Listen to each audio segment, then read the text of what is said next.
So in this lecture, let us discuss the design of FIR digital filter by using windowing technique. So we have started this in the last lecture.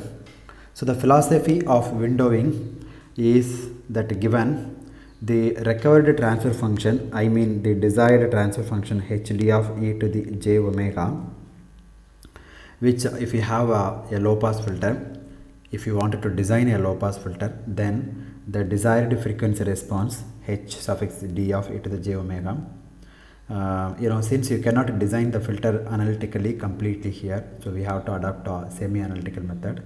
Therefore there is no point in starting from what is given. There is no point in starting from the given specifications. So what you do is you start with the ideal filter, ideal low pass filter. Always start with the ideal low pass filter. So our aim is start at the ideal low pass filter, and then we will see how it deviates from the ideal low pass filter. In other words, you assume that the magnitude of h of e to the j omega follows the ideal filter like this, and let's say this is pi. Yeah, like this.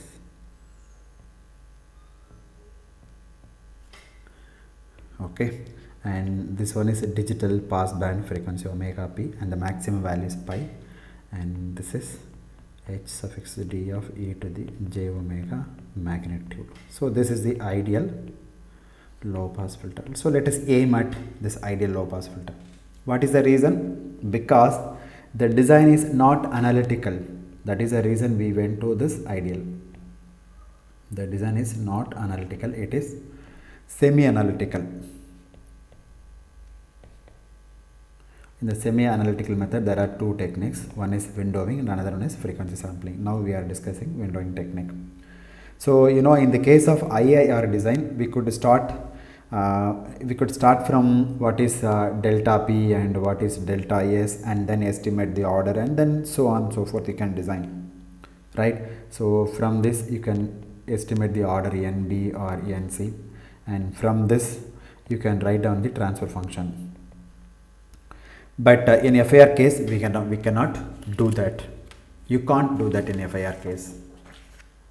Therefore we aim at this ideal low pass filter. We also aim, FIR design is most useful when you ask for linear phase, and therefore we assume that, one of the main reason that we are going to design a FIR filter is linear phase. So we assume that hd of e to the j omega has linear phase. If it is linear phase, then its transfer function is e to the minus j omega tau. So we want a linear phase. So this is the transfer function for linear phase. If you take magnitude, the magnitude must be, take magnitude, this magnitude should be 1. But the phase should be linear. What is the phase in this? This is the phase. Phase is equal to omega tau minus omega tau. Okay, therefore the transfer function is written as hd of e to the j omega is equal to e to the minus j omega tau for mod omega less than omega p less than pi, and 0 otherwise. So this is the ideal response. So this is what we want. We did not bring in delta p and delta p, delta s, or delta 1 and delta 2 if you recall, because it is not useful to do so. After all, when you get the design, we will have to find the frequency response and check whether it satisfies or not, right? Generally we will design the filter and then we will find the frequency response, and later on we will check whether that frequency response satisfies the given specifications delta p and delta s, and then go back and so on and so forth. Okay, that's why the whole procedure is semi-analytical. So we will not use delta P and delta S from the beginning itself. We will use something called trial and error method. So what you do is expand this hd of e to the j omega in Fourier series, because this is a periodic function, right? So once you take the continuous time Fourier transform, it becomes a periodic function. So expand this in Fourier series. So h suffix d of e to the j omega is equal to hd of n e to the minus j n omega summation n equal to in general this this is the story. Okay, so n equal to minus infinity to plus infinity. So Fourier series has infinite number of terms. If you expand this, I have infinite number of terms. Since infinite number of terms gives rise to what? An IIR filter. IIR filter means what? It will have infinite number of terms. Whenever the response has infinite number of terms, then you call infinite impulse response filter. In case if it has finite number of response, then you call FIR filter. But here the summation contains infinite number of terms. Infinite number of terms. Morning itself the squirrel started so much noise. So there is a mango tree nearby my house, so it is making sound. Okay, so I have infinite number of terms, but I don't want infinite number of terms because we are in the business of FIR filter. So here hd of n has infinite number of terms. Infinite number of terms. So what you do is you arbitrarily truncate it at some point. It's your choice. Okay, truncate at some point. Suppose you truncate at n equal to small n equal to minus m on the left side and plus m on the right hand side, then you get a filter of length how much? It starts from minus infinity and plus infinity like this. So you truncate from minus m to plus m. So in between there is a one sample at 0 also, therefore totally 2m plus 1 number of points.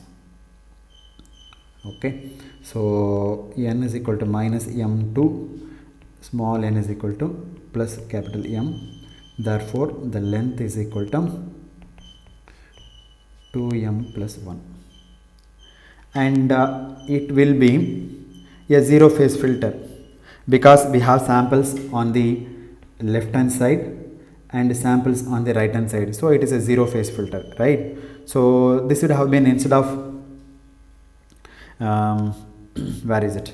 Yeah, this would have been instead of instead of e to the minus j omega t, it would have been 1 because it's a zero phase filter. But in any case we cannot realize the zero phase filter. Why we cannot realize zero phase filter? Because the filter is non-causal. Whenever the filter has zero phase, the filter is non-causal. Non-causal means what? H of n actually must be equal to 0 for n less than 0. But here when in this region it is not equal to 0, non-zero values, right? See, this point is h of 0 and this one is h of minus 1, h of minus 2. You look at here, h of minus 1 is not equal to 0, h of minus 2 non-zero values, h of, because the value exists, therefore this is non-causal filter. So you have value up to h of minus m. So all values are non-zero values, therefore this is non-causal. So whenever it is non-causal you cannot realize physically. Therefore after you obtain this truncation, we will have to multiply the transfer function by z to the minus m. So what you do is bring all these guys to the right hand side so that you can realize it. So you have to multiply by z to the minus m anyway. So instead of doing all these kind of things, why not start from n equal to 0 itself, right? See, instead of starting at minus m, you start from 0 itself and go up to n minus 1. So you consider the sequence length from 0 to n minus 1. Okay, so we assume that a linear phase, and we started from the expansion of a linear phase transfer function. It is guaranteed that impulse response hd of n that we get will be symmetric because it is linear phase. Okay, so it will be symmetric or anti-symmetric depending on what you want. So in case you might want e to the minus j omega tau plus pi by 2, if it is anti-symmetric, then it will be anti-symmetric or with a negative sign. So what we do is, there is no realizability problem if we start from n equal to 0, and therefore this is what we use. Instead of starting from minus capital M, we will start from here because there is no realizability problem.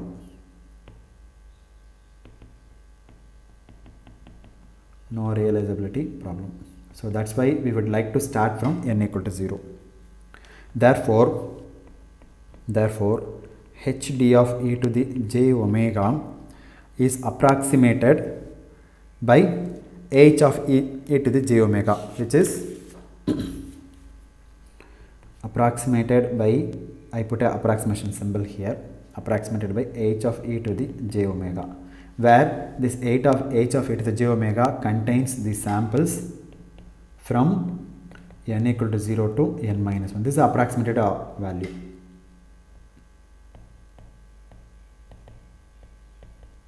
Approximation of hd of e to the j omega. Originally hd of e to the j omega,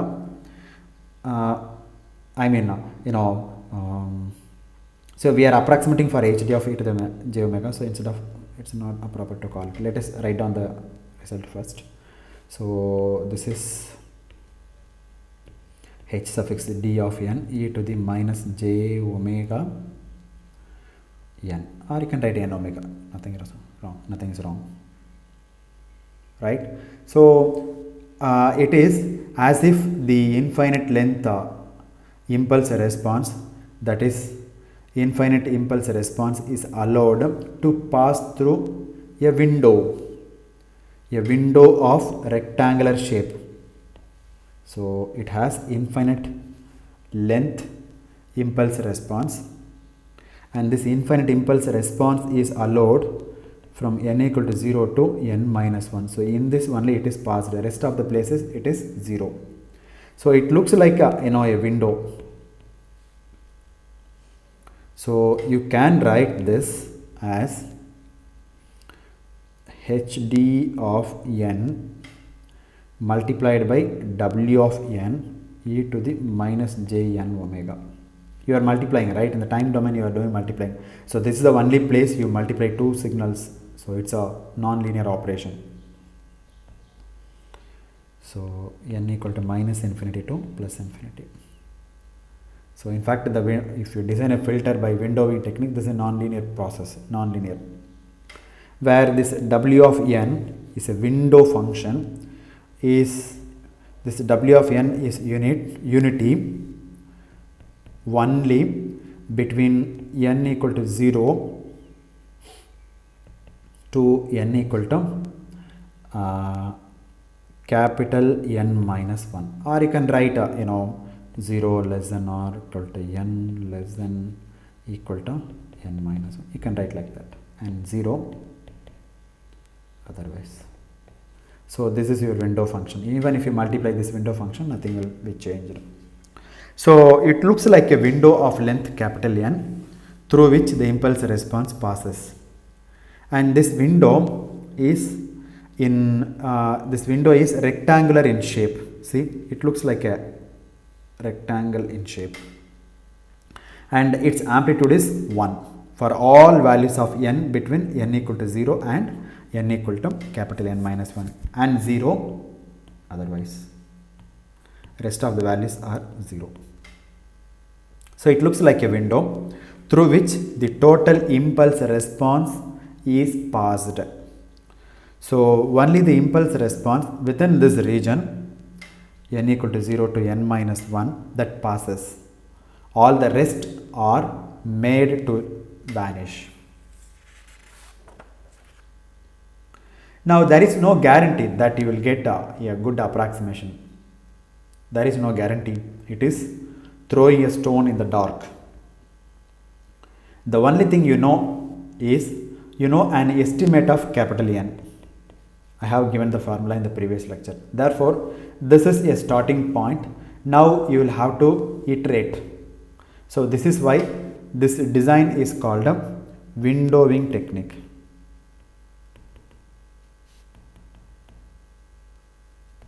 So there are many technique under this category.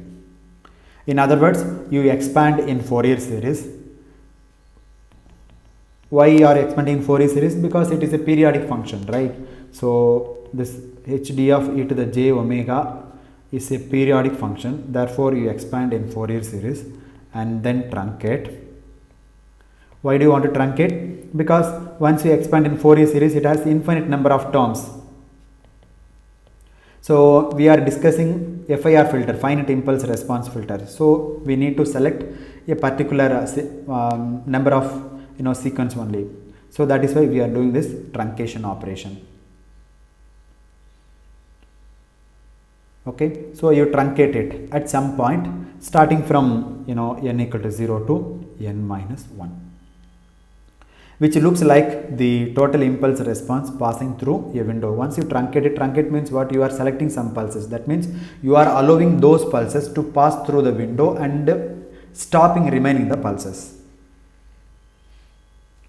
This window in this particular case, case we are considering is rectangular in shape. Now a rectangular windows have a number of disadvantages.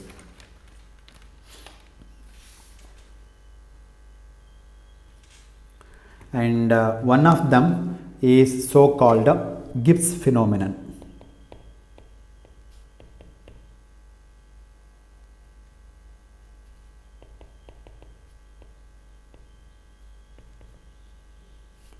Disadvantage of rectangular window.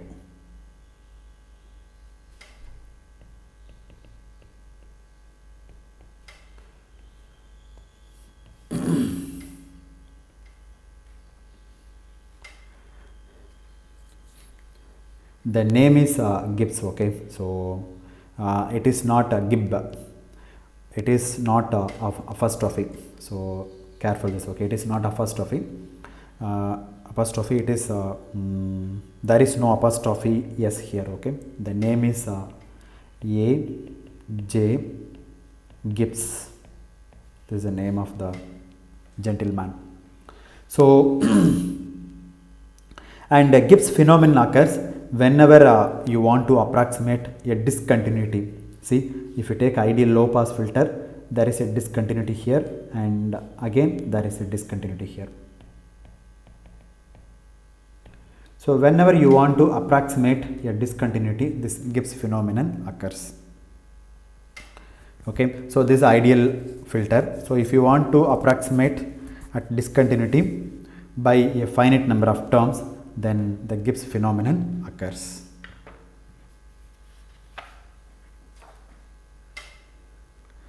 So the Gibbs phenomenon is the following. See, there are oscillations around this region where the discontinuity occurs, and also around this region. In this region also some oscillation occurs. These oscillations occur due to discontinuity.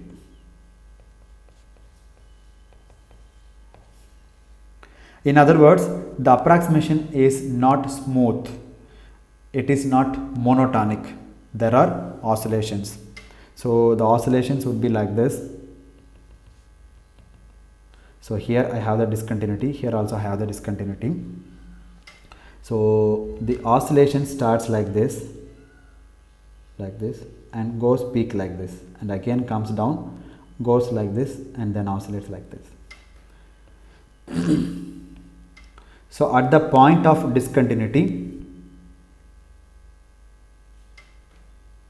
okay, so at the point of discontinuity there is a peak, and in this also there is a downward peak. The oscillations start building here. In this point it starts, and oscillation is building like this, and when the moment it reaches the discontinuity, it goes peak. So this is my overshoot. It goes like this, overshoot, and then it comes down, then the first undershoot goes like this, and again then oscillates and settles, and this is my undershoot. So the first undershoot is the highest, and this overshoot and undershoot at the point of discontinuity is called Gibbs phenomenon.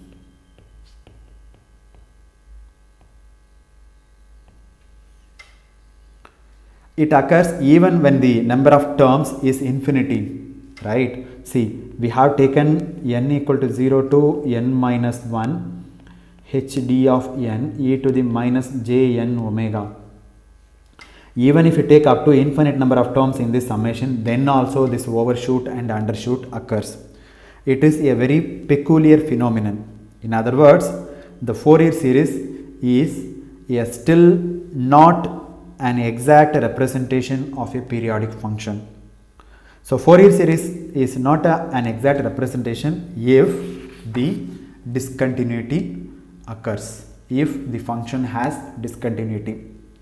For a smooth function like a sinusoid corrected by third harmonic or fifth harmonic, yes, you can you will get a perfect approximation.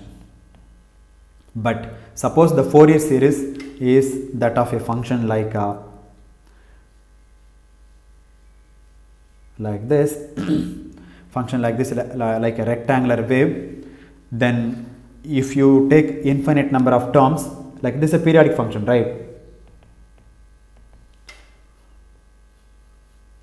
Like this, you take Fourier series for this guy, expand Fourier series and take infinite number of terms,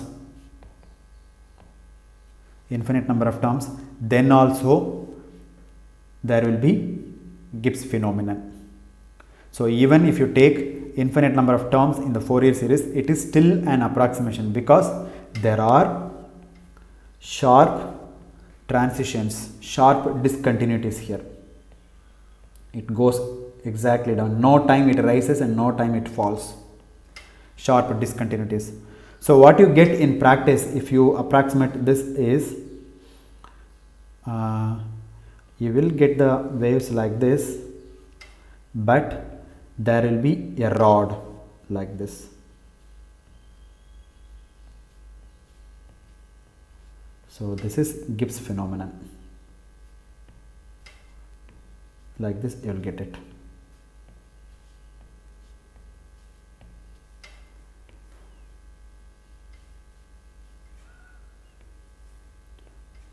So there is a spike.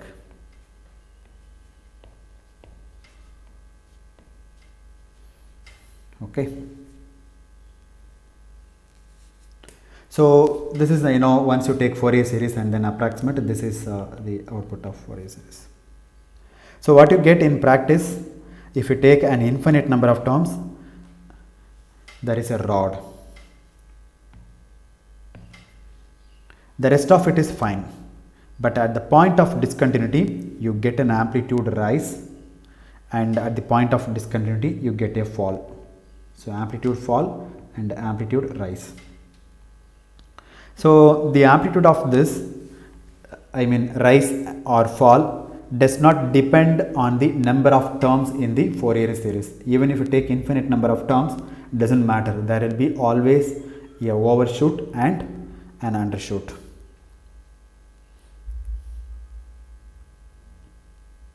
Okay, so Gibbs phenomena has many peculiarities, and one of them is that the amplitude like undershoot and overshoot.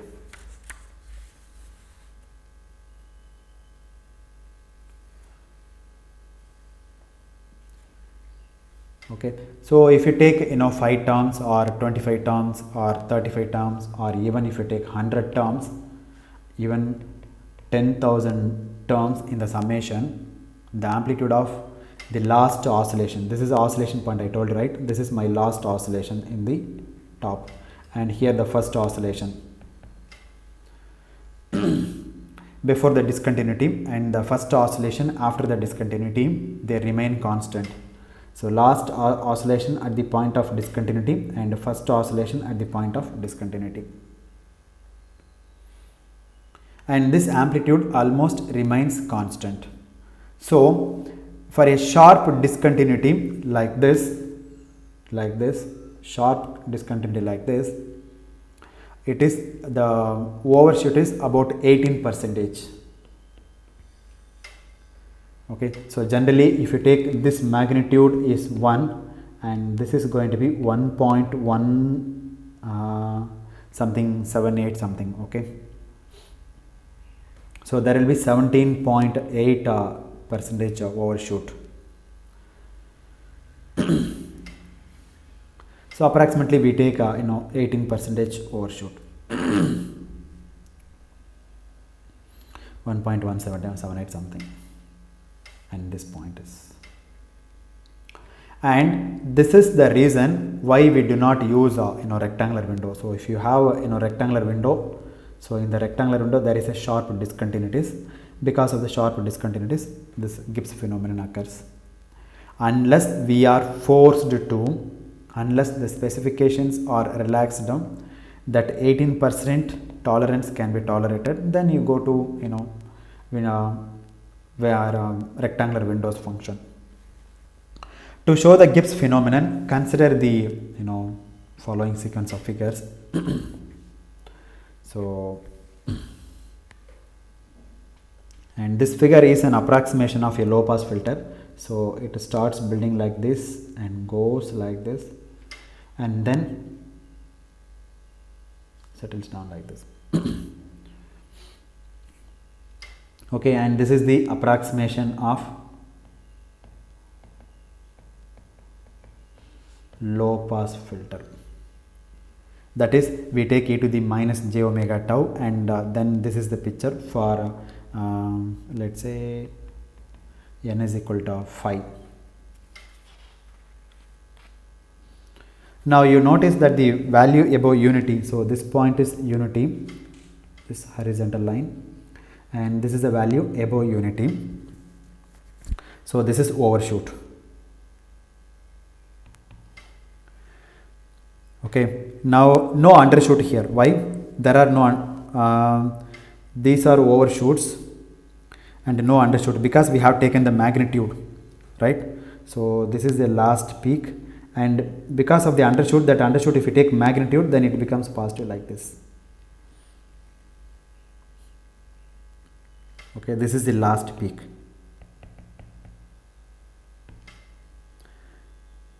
And the first, this is the first peak. So they are all almost of the same amplitude. Whatever the amplitude here, the same amplitude here also occurs. Let's say this amplitude is A, and this also A. Same amplitude from the steady value. This is the steady value. 0. Steady value in the down is 0, and here the steady value is 1. So this is around 18% from this 1, so 1.1818, and this also 18% from 0.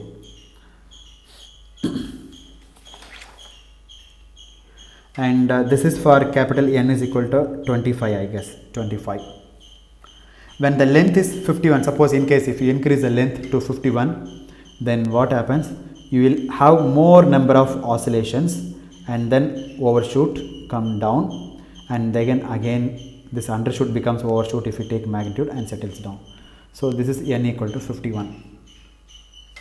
Now if you take n is equal to 101, then you'll have more number of cycles like this, more number of cycles, and then undershoot comes down. Again this this is overshoot, and then undershoot becomes overshoot if you take the magnitude and oscillations. So here n equal to 101. If you take more number of impulses, then this oscillations will be more. Number of oscillations increases, but the range of the oscillation coming down. In case if I take 151, then you don't find any variation. It looks like a straight line. Let me increase the screen, enlarge it. So it almost it looks like a constant line, and there is an overshoot comes down, and you can't even notice that there is a variation like this, because we are using higher harmonics. But this amplitude and this amplitude almost remains constant. Not exactly, it almost remains constant. Okay, so this is 101. You see there are more oscillations if you take 101. But this amplitude and this amplitude and this amplitude remains the same, and this is for n equal to 101, capital N equal to 151. So when you go to infinite number of terms, it will come straight. Okay, it looks like a straight line. So in case if you take infinite number of terms, then it is a straight line, then a peak, come down, and again there is a peak and straight line. Oscillation will hardly be detectable, but there would be a rod here and a rod here. So this is what Gibbs oscillation is. And therefore we require to do something about the windows. Instead of the rectangular window, one of the reasons why this occurs is that the window itself is sharp. So there is a, from n equal to 0 to n minus 1, there is a sharp transition, right? So suddenly it rises and suddenly it comes down. See, let me draw here.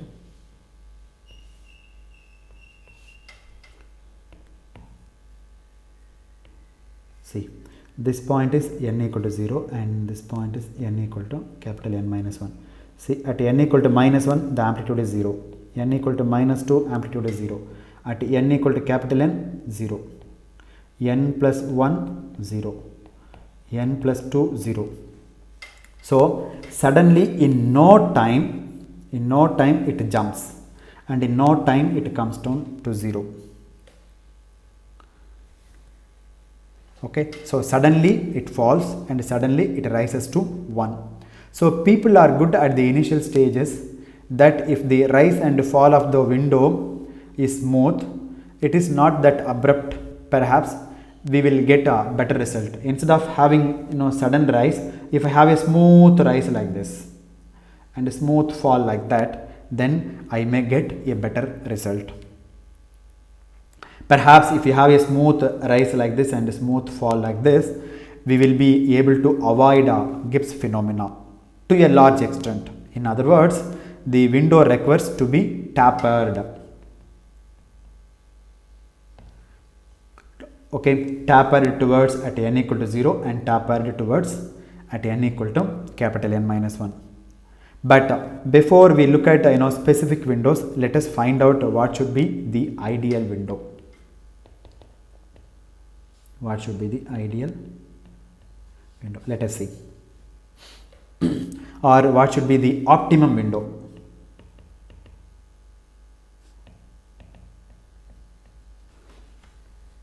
You see, we have capital H of e to the j omega, that is the approximation of hd of e to the j omega. we have already taken, n equal to 0 to capital N minus 1, right? So therefore summation hd of n e to the minus j n omega n equal to 0 to n minus 1. So this is the approximation of hd of e to the j omega. Let's not specialize w of n to rectangular. We want to find out what kind of window will be optimum. So what are the characteristics of the window function?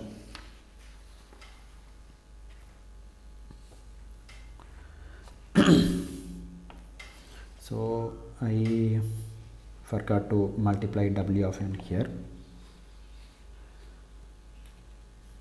and this hd of n is infinite length. Actually we are truncating from n equal to 0 to n minus 1. So the same thing I can write. See, this w of n has the sample from n equal to 0 to n minus 1. So the same expression I can write n equal to minus infinity to plus infinity hd of n w of n e to the minus j n omega.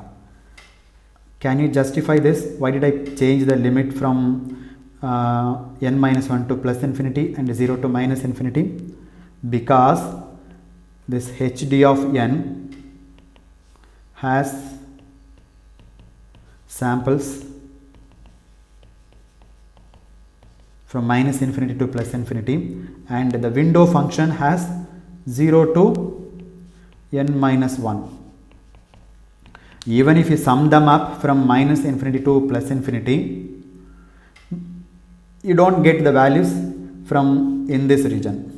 From here and here you will get 0 values, because you are taking the product of hd of n and w of n. Here the values are 0. 0 times anything 0. Therefore nothing to worry. Even if I change the limit, there is no problem,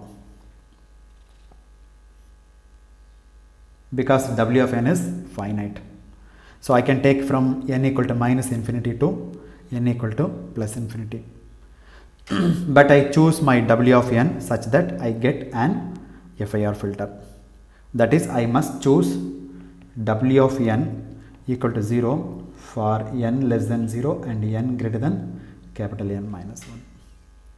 That is why this expression let me call 1 and this expression let me call 2 are identical. So the second equation, second formulation now will help me in finding out the optimum w of n. So let us take a second expression. So the second expression I can write as follows. I need some space here. So summation n equal to minus infinity to plus infinity. Then what is hd of n? Hd of n is impulse response, right? You take the inverse discrete Fourier transform, right?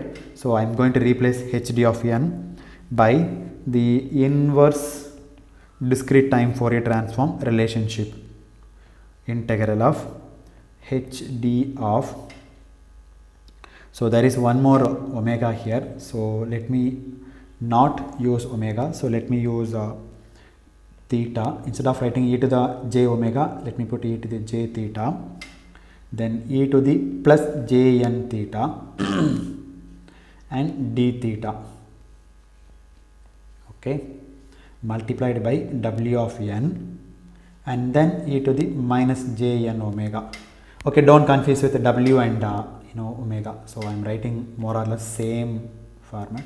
So in order to distinguish, I will write w like this, w of n e to the j n omega minus j n omega. It doesn't matter because we are going to integrate with respect to theta, so that's why I put a theta here. That theta finally will disappear once you do the integration. It's a dummy variable. So, and one more point is, please distinguish between w and omega. This is omega and this is w.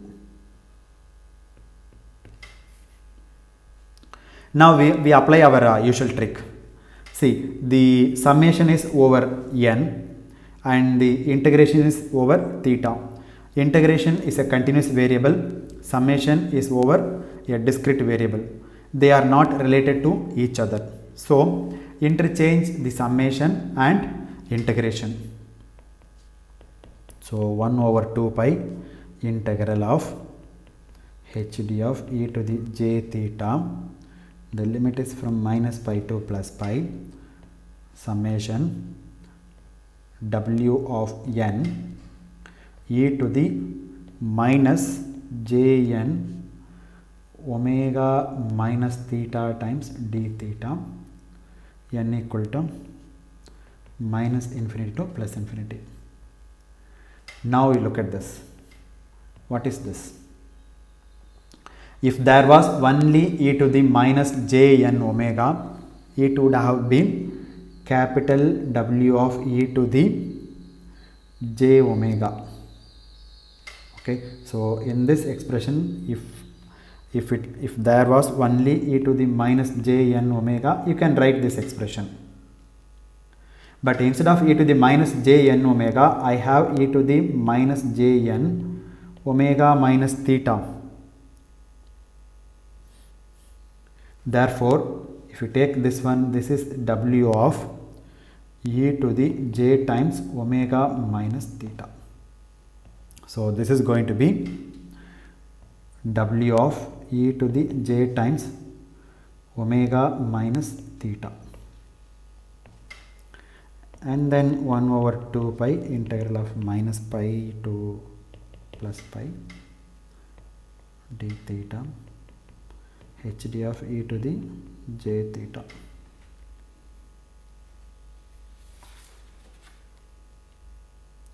Now if you look at this integration, isn't that a complex convolution?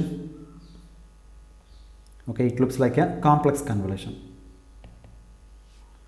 So hd of e to the j theta, w of e to the j omega minus theta. Therefore, the realized frequency response h of e to the j omega, this realized frequency response is the complex convolution of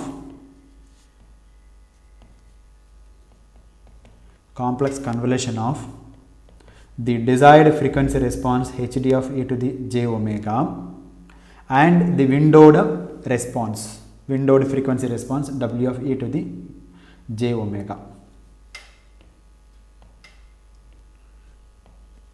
Okay, so h of e to the j omega is hd of e to the j omega complex convolution of w of e to the j omega. So in the frequency domain, this is convolution. What about the time domain? Simply multiplication. Because it is a convolution, we can also write this as 1 by 2 pi integral of w of e to the j theta hd of e to the j omega minus theta. Nothing is wrong if I write like this, d theta and minus pi to plus pi, because convolution operation is commutative. It doesn't matter what we convolve with whom, and this gives as a clue as to what the window function should be. So what you want is that h of e to the j omega should be equal to hd of e to the j omega, right? h of e to the j omega should be equal to hd of e to the j omega, desired frequency response. This is what we want. So now this is obtained obviously when, so if you want this relation from this, if you want to equal to hd of e to the j omega, then what should be this guy? That's the question now. What has to be? So you take a function, let us recall the signals and systems concept. You take a function x of t convolved with something else. Again I need x of t. What could be this function? So this is possible only when this guy is going to be a delta function, del of t, in the time domain. Similarly, here this w of e to the j omega must be a delta function in the frequency domain, and we will take 1 by we will take 2 pi here, because to take care of this 1 by 2 pi because in the thing we have 1 by 2 pi, so I will put 2 pi times del of omega. If you take this frequency response of the window function as 2 pi times del of omega, then what we want we will get. So therefore you take hd of e to the j omega, convolve with complex convolution of the window function. Again I need this hd of e to the j omega. This occurs only when this is going to be a delta function, del of omega. But in the formula I have 1 by 2 pi. To take care of this 1 by 2 pi, let me multiply 2 pi here and then do the convolution hd of e to the j omega. You will get hd of e to the j omega. Therefore the frequency response, your window function, is 2 pi times del of omega.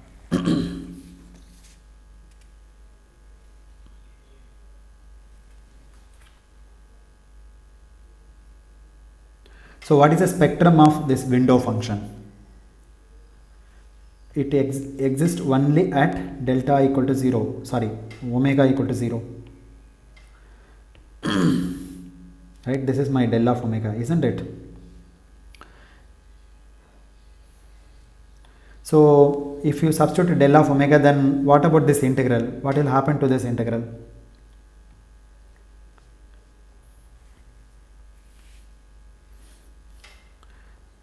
H of e to the j omega is equal to 1 by 2 pi integral of minus pi to plus pi w of e to the j theta hd of e to the j omega minus theta d theta. Now you substitute this 2 pi times del of omega. What is going to happen in this integration? This integration, whole integration, simply becomes hd of e to the j omega. Therefore what we should aim for is a window whose spectrum is a delta function. Now that is not surprising. Why? Because if w of e to the j omega is equal to 2 pi del of omega, then what is w of n? If it, this is the frequency domain, right?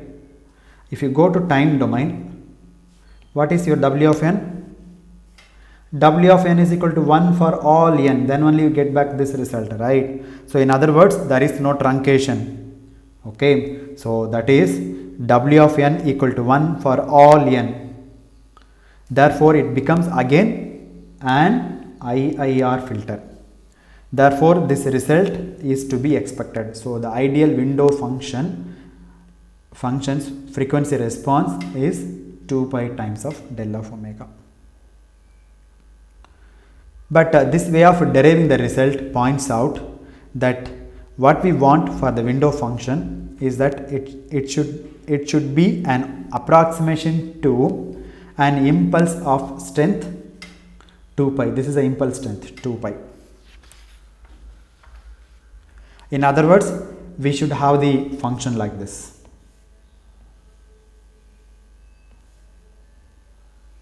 Like this.